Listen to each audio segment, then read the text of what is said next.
Halo semua, nama saya Mazhar Hasnasya Nugraka dari kelas 9B. Hari ini saya akan menjelaskan tentang artikel saya yang sudah dibuat yang berjudul Sinergi TNI, Polri, dan Masyarakat terhadap Fondasi Keamanan Nasional Indonesia. Jadi menurut saya, rakyat Indonesia merupakan aspek yang sangat penting untuk menjaga kedaulatan dan integritas wilayah negara kita. Dengan kondisi geografis yang beragam dan wilayah laut yang besar, pasti akan banyak ancaman dari dalam maupun luar negeri. Untuk bagian isi, ada beberapa komponen dari sistem pertahanan dan keamanan Indonesia. Yang pertama adalah TNI. Jadi TNI itu terdiri dari 3 angkatan, Angkatan Darat, Angkatan Laut, dan Angkatan Udara. Setiap angkatan memiliki tugas masing-masing dan fungsi spesifik untuk menjaga keamanan nasional. TNI menerapkan doktrin pertahanan yang bersifat terbuka dan defensif. TNI berfokus pada penanganan ancaman secara menyeluruh dari bersifat militer hingga non-militer. Lalu poin kedua adalah Polri, Kepolisian Republik Indonesia. Polri bertanggung jawab pada keamanan dalam negeri, termasuk menegakkan hukum, melindungi masyarakat, dan lain-lain. Polri sangat berperan penting dalam menangani kejahatan, terorisme, dan ancaman dalam negeri lainnya. Polri bekerja sama dengan TNI dalam berbagai operasi kejahatan dan penanganan bencana.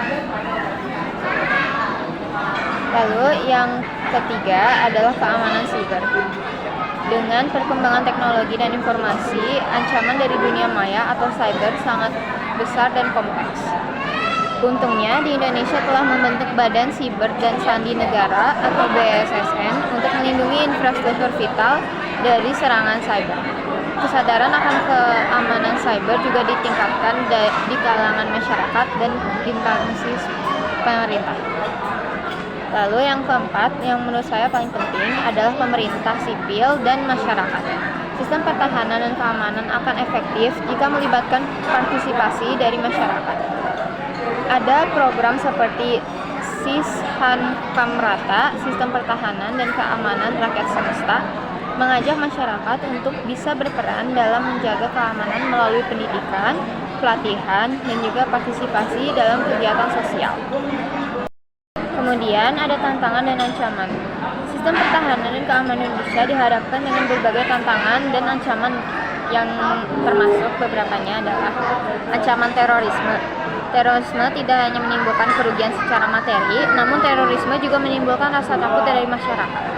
Terorisme mengoyak keutuhan kita berbangsa dan bernegara. Terorisme juga dapat merusak persaudaraan dan nilai-nilai toleransi yang memang kultur budaya bangsa kita. Salah satu contoh aksi terorisme yang pernah dilakukan di Indonesia adalah bom Tentena 28 Mei 2005 dengan 22 orang tewas. Bom Bali 1 Oktober 2005, bom Pasar Palu 31 Desember 2005. Dan masih banyak lagi aksi terorisme yang pernah terjadi di Indonesia. Yang kedua adalah konflik sosial dan etnis. Perbedaan status sosial dan perbedaan etnis seringkali menjadi awal konflik di antara masyarakat Indonesia. Konflik-konflik ini dapat memecah belah bangsa jika tidak ditangani dengan baik. Ada beberapa konflik yang dipicu karena masalah hoaks hingga masalah ekonomi. Beberapa konflik sosial dan etnis yang pernah terjadi di Indonesia adalah tragedi Sampit, konflik antar suku Aceh dan Jawa, dan perang suku Wamena. Yang ketiga adalah ancaman cyber. Serangan cyber akan semakin meningkat dan tentu memerlukan perhatian serius dalam era digital. Ancaman cyber sangat penting untuk tetap waspada, tentu akan lebih baik. Yang terakhir adalah geopolitik regional. Mengingat letak geografis Indonesia yang sangat strategis di Asia Tenggara, memerlukan kita untuk akan kesiapsiagaan dalam menghadapi dinamika geopolitik yang kompleks.